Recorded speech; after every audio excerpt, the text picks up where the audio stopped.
हाँ जी। इसके बाद पूछ लिया जा सकता है कि ईआर मॉडल क्या होता है या ईआर डायग्राम क्या है। देखो, ईआर मॉडल हमारा क्या है।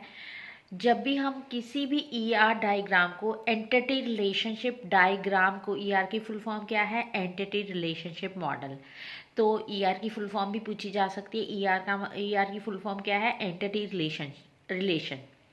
तो जब भी हम एंटिटी यानी ईआर डायग्राम को पिक्टोरियल रिप्रेजेंटेशन दे देते हैं, उसे हम क्या बोलते हैं, ईआर मॉडल। यानी एंटिटी रिलेशनशिप डायग्राम को जब हम पिक्टोरियल रिप्रेजेंटेशन दे देते हैं या उसको पिक्टोरियल एक तरीके से शो कर देते हैं, तो वो पिक्चर में शो कर देते हैं, तो वो हमारा क्या बन जाता है, ईआर मॉडल। अब इसमें क्या होता है, एंटिटी क्या होती है। एंटिटी वो होती है जो इंस्टेंस होती है, यानी जिसके बारे में आप क्या है, डेटाबेस तैयार कर रहे हो। मान लो कि मैं स्टूडेंट का डेटाबेस तैयार कर रही हूँ। अब जहाँ स्टूडेंट हमारा क्या है, वो एंटिटी। ये काफ़ी क्वेश्चन पूछा है, व्हाट इज़ एंटिटी। एंटिटी वो होती है, वो इंस्टांस है जिसके बारे में डेटाबेस हम क्या कर रहे हैं, तैयार कर रहे हैं। सो एंटिटी हमारी क्या है, ये इंस्टांस है और किसी भी एंटिटी टाइप के, और इसको रिप्रेजेंट किस में किया जाता है, रेक्टेंगल में।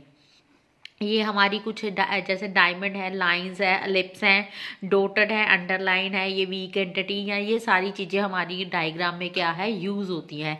ईआर जब डायग्राम बनाई जाती है, ईआर मॉडल बनाया जाता है, उसमें ईआर डायग्राम में जो चीज़ें यूज़ होती हैं, जो कंपोनेंट यूज़ होते हैं, वो सारे यही होते हैं।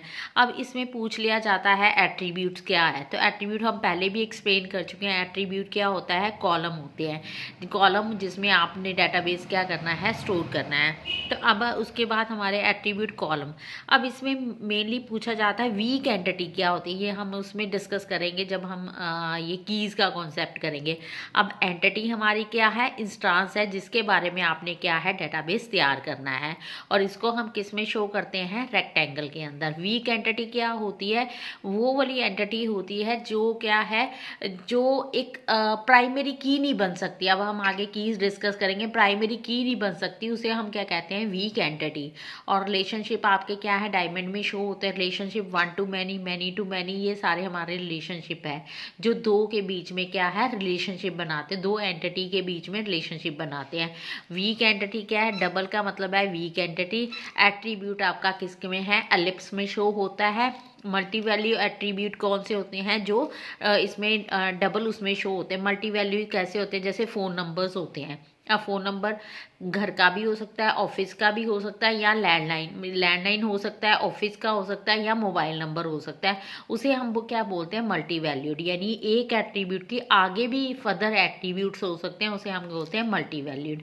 डिराइव्ड क्या होता है, जो किसी से मिलके बनी है। जैसे आपकी एज है, अब एज आपका एट्रीब्यूट बनाने के लिए क्या लेना पड़ेगा, आपकी डेट ऑफ बर्थ लेनी पड़ेगी, प्रेजेंट डे लेना पड़ेगा। यानी ये खुद से नहीं है एट्रीब्यूट, इसको हमें पीछे से वाले एट्रीब्यूट से डिराइव करना है। इसे हम क्या कहते हैं, डिराइव्ड एट्रीब्यूट। इसके बाद ये हमारी एक डायग्राम है, ये आप देख सकते हो। इस तरह से हमारी क्या है, ईआर डायग्राम बनती है। ये हमारी क्या है, एक ईआर डायग्राम है। अब देखो यहाँ पे एंटिटी या बुक के बारे में डेटाबेस बना रहा है, शॉपकीपर के बारे में। तो ये हमारे किस में है, रेक्टेंगल में। अब ये बता रहा है कि एक जो बुक के कीपर है, मैनी टू मैनी रिलेशन है, एक बुक कीपर है, बहुत सारी शॉपकीपरों को ऑर्डर दे सकता है। ये हमारे यहाँ ऑर्डर है। ये आपकी जो वो है शॉपकीपर, ये आपकी क्या है, प्राइमरी की है, इसलिए इसको अंडरलाइन किया हुआ है। ये फ़ोन नंबर आपकी मल्टी वैल्यूड एट्रीब्यूट है, उसको हमने सर्कल 2 बार किया हुआ है। ये बाकी सारे उसके क्या है, एट्रीब्यूट्स हैं।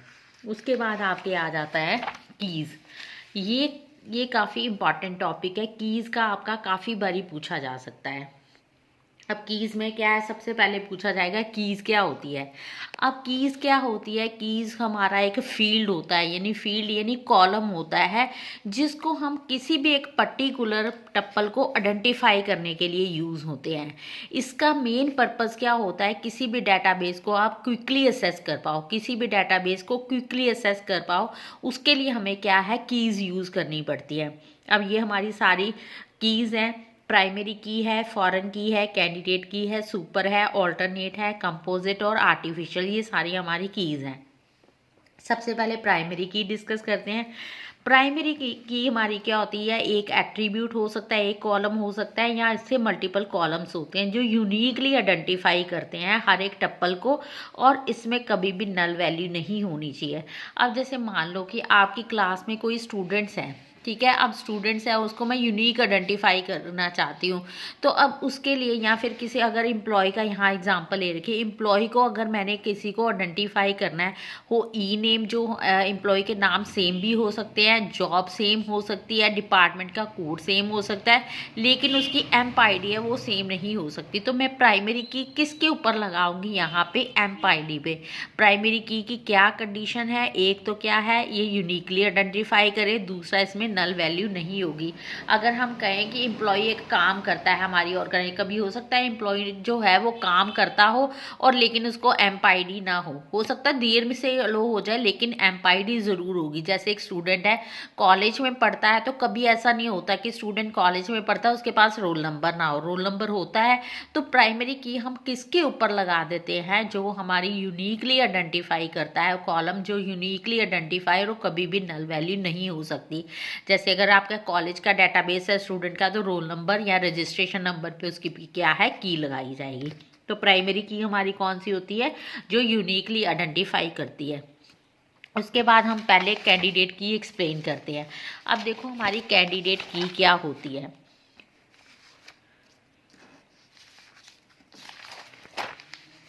ये क्या होता है कि समटाइम ऐसी सिचुएशन होती है, एक या एक से ज़्यादा एट्रीब्यूट है वो प्राइमरी की एक्ट कर सकते हैं, लेकिन बहुत सारे ऐसे एट्रीब्यूट भी हो सकते हैं एक कॉलम के अंदर, एक टेबल के अंदर, की जो बिहेव कर सकते हैं एज आ प्राइमरी की।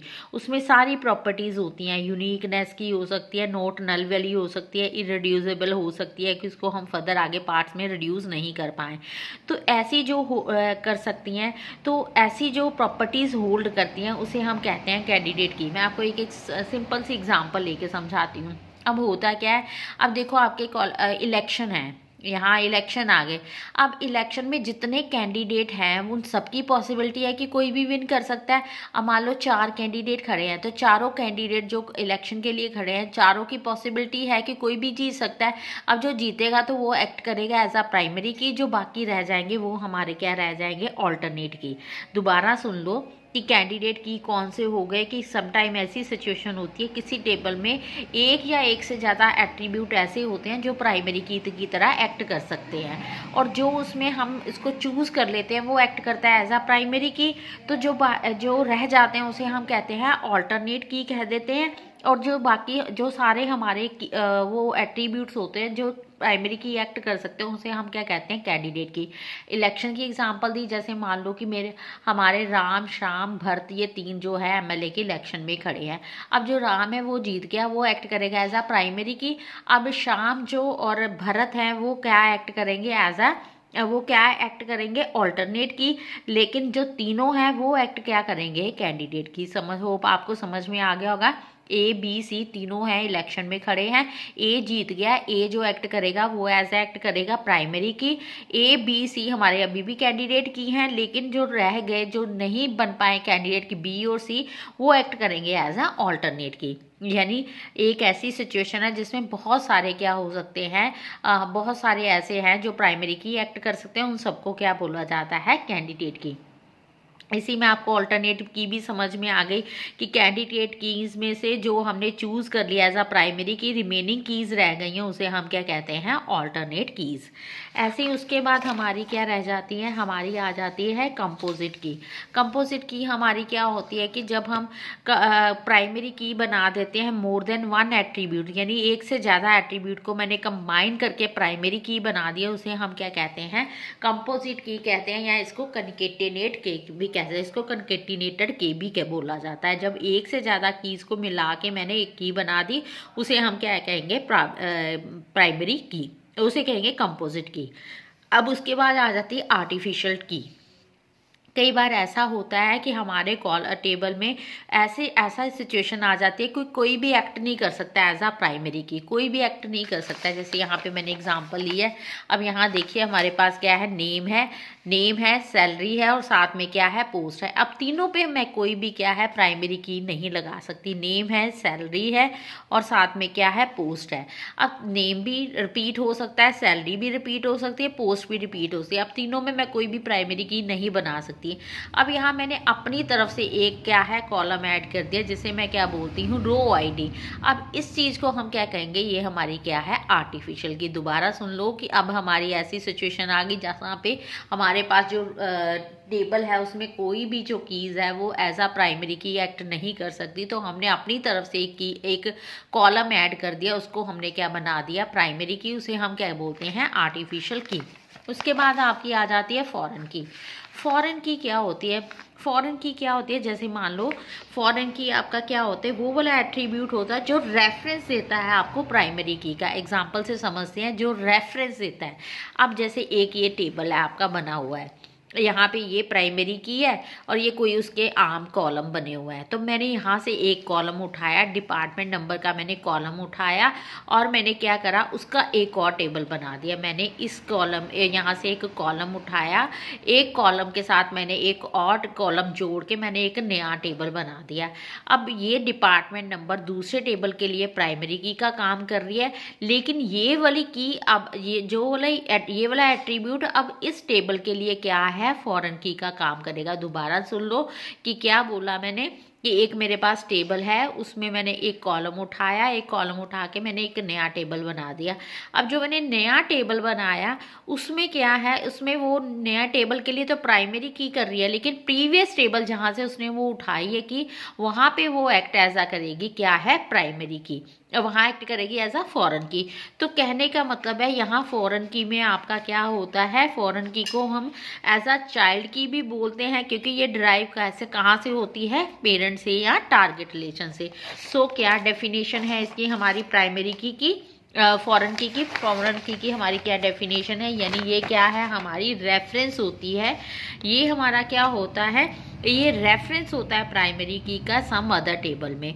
तो फॉरेन की ऐसा टप्पल होता है जो रिलेशन यहाँ तो यहाँ वो नल होगी या फिर बिल्कुल मैच करेगी प्राइमरी की से।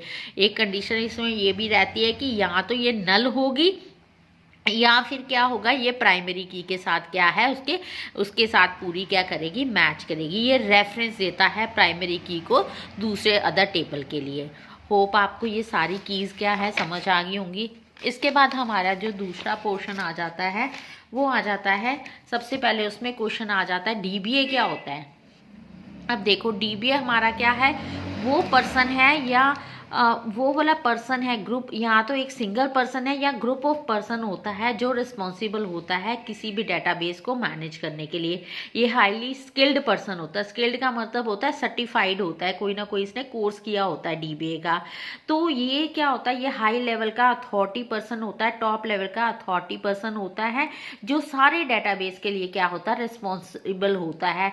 इसी की रिस्पॉन्सिबिलिटी होती है कि डेटाबेस को डिसाइड करना कि कहाँ डेटाबेस को स्टोर करना है, कौन उसको असेस करेगा, कौन नहीं असेस करने का, इसका एक्सटर्नल स्कीमा क्या होगा, इंटीग्रिटी कॉन्स्टेंट्स क्या होंगे, डाटा की बैकअप की या रिकवरी की क्या स्ट्रेटेजी होगी, किसको अथॉरिटी देनी है डेटाबेस को, किसकी नहीं अथॉरिटी देनी, ये सारा काम किसका होता है, डीबीए का। सो डीबीए एक ऐसा पर्सन है या ग्रुप ऑफ पर्सन है जो डेटाबेस को मैनेज करने के लिए क्या है, रिस्पॉन्सिबल है। इसके बाद आ जाता है व्हाट इज़ नॉर्मलाइजेशन। अब देखो नॉर्मलाइजेशन क्या होती है, जब भी हम आपको पता है कि आजकल हमारा बहुत बड़ा बड़ा डेटाबेस होता है, तो डेटाबेस को हम क्या करते हैं, डीकम्पोज कर देते हैं सिंपलर या स्मॉल उसमें। तो क्या है, जब हम डीकम्पोज कर देते हैं तो उस डीकम्पोजिशन को हम क्या बोलते हैं, ये नॉर्मलाइजेशन, इसको हमने नॉर्मलाइज कर दिया। कहने का मतलब है कि जब हम बड़े बड़े डेटाबेस पे क्या करते हैं, बड़े बड़े डेटाबेस पे ऑपरेशन परफॉर्म करते हैं, तो हमारे काफ़ी तरह की अनोमलीज यानी प्रॉब्लम्स आती हैं। डाटा डुप्लीकेट हो जाता है, रिपीटिंग ग्रुप्स हो जाते हैं। तो इन सारी प्रॉब्लम्स को हैंडल करने के लिए हम लार्जर डाटा को छोटे छोटे पार्ट्स में डिवाइड कर देते हैं। उस छोटे छोटे पार्ट्स को डिवाइड करने को हम क्या बोलते हैं, नॉर्मलाइजेशन, यानी splitting of database is called a normalisation. Normalisation क्या होता है, बड़े बड़े जब डेटाबेस को हम क्या करते हैं, उस पर ऑपरेशन परफॉर्म करते हैं तो हमें कई तरह की प्रॉब्लम्स आती हैं। तो हम उस प्रॉब्लम्स को हैंडल करने के लिए क्या करते हैं, बड़े डेटाबेस को हम छोटे छोटे पार्ट में डिवाइड कर देते हैं। इस स्प्लिटिंग के प्रोसेस को हम क्या बोलते हैं, नॉर्मलाइजेशन। हमारी 5 तरह की नॉर्मलाइजेशन फॉर्म होती है। आपसे सिर्फ डेफिनेशन ही पूछी जाएगी, व्हाट इज नॉर्मलाइजेशन। उसके बाद आपका आ जाता है व्हाट इज कॉन्करेंसी। अब देखो कॉन्करेंसी में क्या होता है, अब लार्ज कंप्यूटर के सिस्टम्स क्या होते हैं, जब हम मल्टीपल ट्रांजेक्शन साथ साथ एक टाइम पे हैंडल कर रहे होते हैं ना, उसे हम क्या कहते हैं, कॉन्करेंट ऑपरेशन। बहुत सारे ऑपरेशन हम सब साथ में साथ परफॉर्म कर रहे हैं, उसे हम क्या कहते हैं, कॉन्करेंट ऑपरेशन। तो क्या होता है, जब हम बहुत सारे ऑपरेशन साथ साथ, मैं भी एक ही डाटाबेस पे काम कर रही हूँ, मेरे साथ वाला भी एक ही डाटाबेस पे काम कर रहा है, तो लेकिन हम अनअवेयर होते हैं, हमें मुझे नहीं पता वो भी डेटाबेस यूज़ कर रहा है और उसे नहीं पता कि मैं भी डेटाबेस यूज़ कर रही हूँ। तो इस तरह से क्या होता है, एक दूसरे का जब फंक्शन में हम इंटरप्शन दे देते हैं, इस चीज़ को हम क्या बोलते हैं, कॉन्करेंसी प्रॉब्लम। तो क्या होता है, डेटाबेस इससे इनकंसिस्टेंट हो जाता है। इसे एग्जांपल दे देती हूँ। अब मैंने 10,000 मेरे अकाउंट में थी, मैंने अपने छोटे भाई को बोल दिया जाओ आप 2,000 निकाल लो, और बड़े भाई को बोल दिया 3,000 आप निकाल लो। अब जो वो गया है छोटे वाला, वो सोचेगा वहाँ पे 8,000 बैलेंस है, अब बड़े वाला सोचेगा उसमें 5,000 बैलेंस है। लेकिन देखो ये डाटा क्या है, इनकंसिस्टेंट है।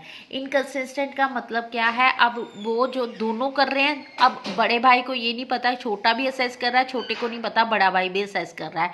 तो ऐसी जो प्रॉब्लम्स होती हैं, जब आप एक टाइम पे सेम डेटाबेस पे क्या है, असेस कर रहे हो, उसको यूज़ करने की कोशिश कर रहे हो, तो आपकी क्या है, बहुत सारी आपकी इनकंसिस्टेंसी आ जाती है। आपका डेटाबेस क्या हो जाता है, इनकंसिस्टेंट हो जाता है। मैंने अभी आपको बताया, वो ये सोच रहा है कि उसमें शायद 8,000 है, वो सोच रहा है 5 है, लेकिन एक्चुअल में उसमें बैलेंस कितना रह गया आपका, 3,000।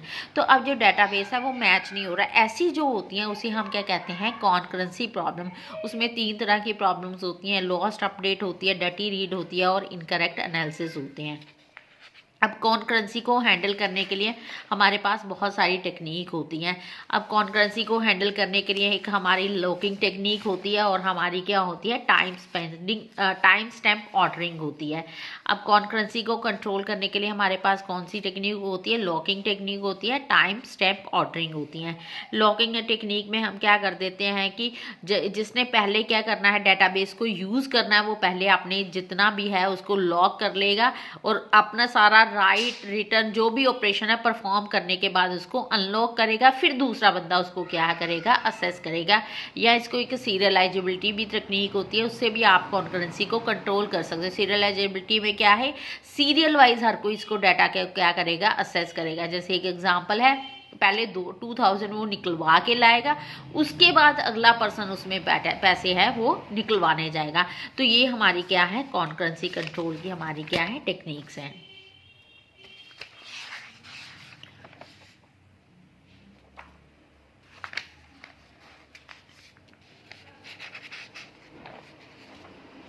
उसके बाद आ जाती है सिक्योरिटी।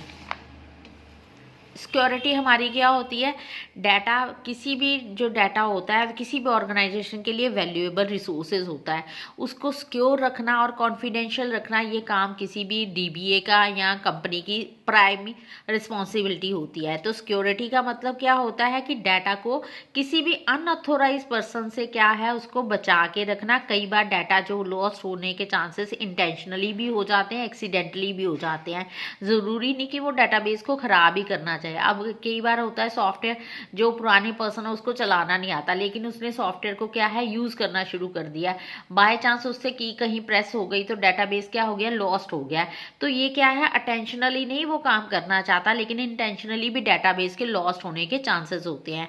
तो ये उसकी सिक्योरिटी की कुछ टेक्निक है। अथोराइजेशन क्या होता है, प्रिविलेजेस क्या होते हैं, डाटा रोल और डाटा इनक्रिप्शन, ये सारी हमारी सिक्योरिटी की टेक्निक्स होती हैं। इसके अलावा आप DDL की फुल फॉर्म कर सकते हो, DML की फुल फॉर्म कर सकते हो, TCL की फुल फॉर्म कर सकते हो। और डेफिनेशन, ट्रिगर की डेफिनेशन क्या है, उसके बाद उसकी व्यूज़ हैं उसकी डेफिनेशन कर सकते हो। तो ये सारा वाइवे में मेनली क्वेश्चन आपको पूछे जा सकते हैं।